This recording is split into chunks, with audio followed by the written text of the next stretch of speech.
여러분 안녕하세요. 오늘은 제가 우울증에서 치료된 방법을 알려드리려고 합니다.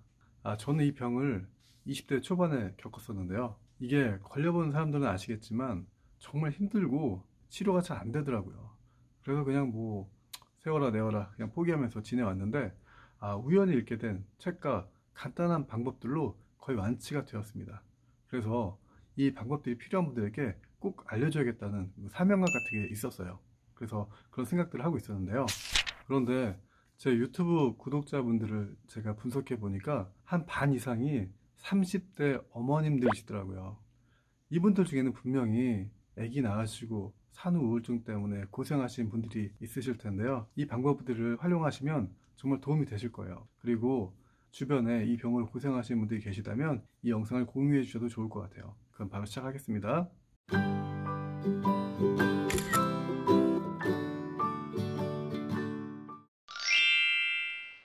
이 병에서 벗어나는 첫 번째 방법은요, 지금 이 순간부터 우울증이라는 단어에 대해서 보는 것도 듣는 것도 말하는 것도 다 피하시는 겁니다.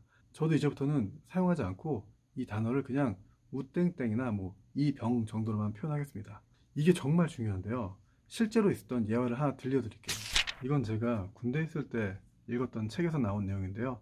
제가 이 예화를 읽고 나서 정말 저게 굉장히 큰 충격으로 다가왔습니다. 무슨 내용이냐면요, 예전에 아프리카 어느 원주민 마을에 선교사님이 그 선교를 평생 하고 계셨는데요. 그곳 사람들은 태어나서 죽을 때까지 한 사람도 이 우땡땡이라는 병에 걸린 사람이 없는 거예요. 그래서 이 선교사님이 말년에는 이게 너무 신기해서 한번 스스로 연구를 해보셨대요. 이 부족에 대해서 왜 이 부족은 우땡땡이 안 생길까?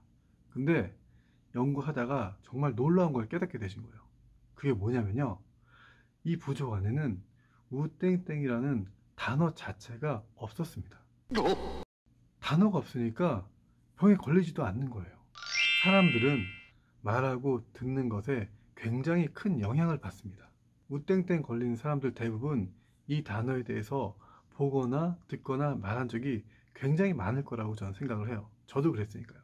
우리가 뭐 사회생활 하면은 이 단어를 어쩔 수 없이 조금씩은 듣게 되지만, 지금부터 이제부터는 뭐 우땡땡이든 산후 우땡땡이든 뭐 공황장애 뭐 이런 것 어떤 거든지 최대한 안 듣고 안 보고 안 말하려고 노력하시면 훨씬 좋아지실 겁니다.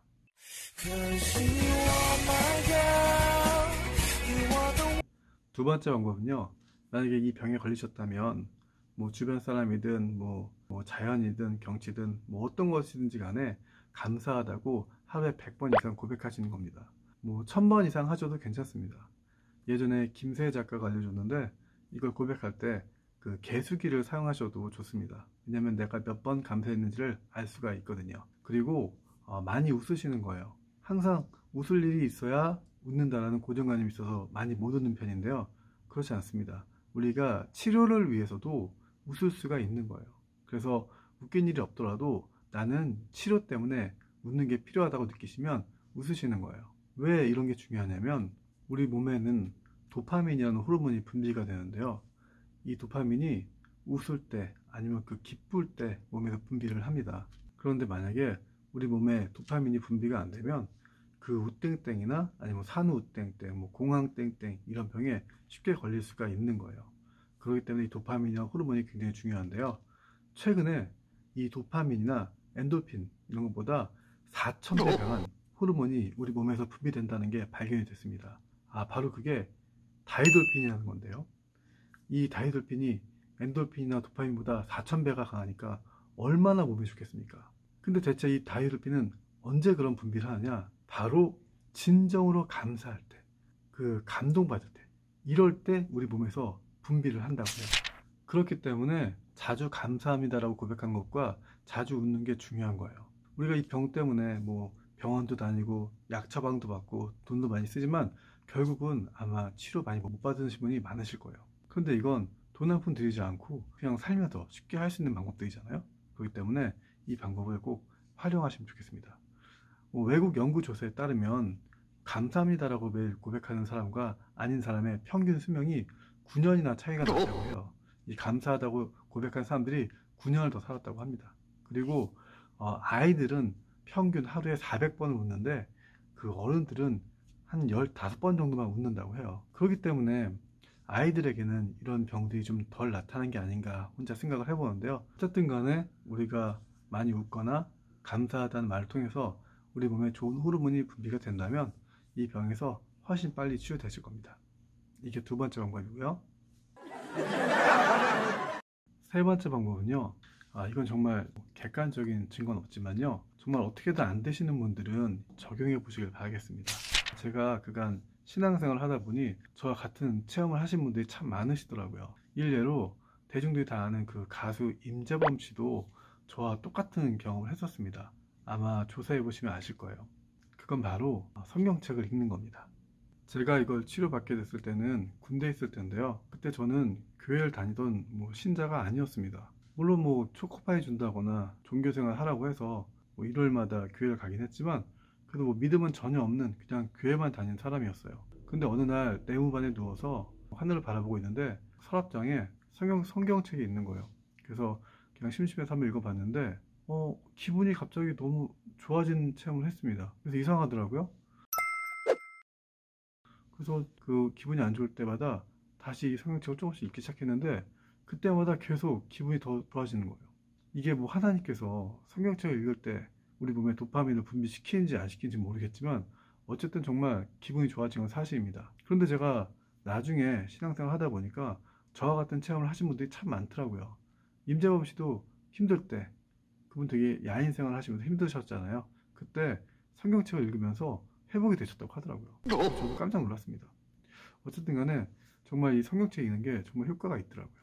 그렇기 때문에 교회를 다니시는 분이건 안 다니시는 분이건 이 성경책을 한번 꼭 읽어보시기를 추천드리겠습니다. 이건 객관적인 게 아니라 주관적인 체험이라 100%는 아니겠지만 분명히 어떤 분들에게는 도움이 꼭 되실 겁니다.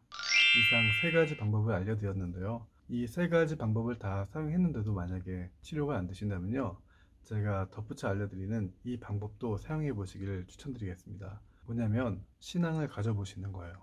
저는 이 신앙의 힘은 정말 강력하다는 생각을 늘 가지고 있습니다. 제가 교회를 오래 다니다 보니까 정말 교회 안에서 전신마비 환자도 보고 앞이 안 보이시는 분들도 뵙고 여러 가지 힘든 상황 속에 있는 분들도 뵙지만 정말 이분들이 그 신앙의 힘으로 인해서 그 상황들을 초월하는 걸 제가 많이 봤습니다.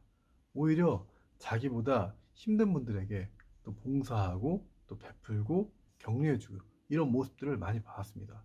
한 가지 예를 든다면 제가 좋아하는 송명희 시인도 태어날 때부터 뇌성마비 환자라서 평생을 장애인으로 살아가고 계신데요. 그 불편한 몸을 가지고 살면서도 휠체어 의지해서 사람들을 돕고 격려하고 또 물질적으로도 도와주고 정말 우리가 볼 땐 아무것도 없으신 분 같지만 정말 그렇게 베풀면서 감사하며 살아가신 분들도 계시고 또 반대로 우리가 봤을 때는 정말 많은 걸 가지신 연예인이나 정치인이나 기업인이나 이런 분들도 가끔 뉴스나 기사에 보면 극단적인 선택을 하시는 걸 많이 봤잖아요. 근데 대체 뭘까요? 왜 어떤 분들은 아무것도 없는 것 같지만 정말 행복하게 감사하게 삶을 살아가고 어떤 분들은 우리가 보기에 정말 많은 걸 가졌지만 되게 불행하게 삶을 마감하고 여러분 신앙의 힘이 정말 대단한 것 같지 않습니까? 어떤 상황을 초월하는 그런 힘이 이 신앙 안에 있는 것 같아요. 그래서 이 병 때문에 힘드신 분들 신앙의 힘을 꼭 가져보시기를 제가 추천드리겠습니다. 네, 그럼 오늘 전 여기까지 하고요. 제가 다음 편에 더 좋은 내용으로 찾아뵙도록 하겠습니다. 그러면 여러분들 시청해주셔서 감사하고요. 항상 행복하세요. 감사합니다.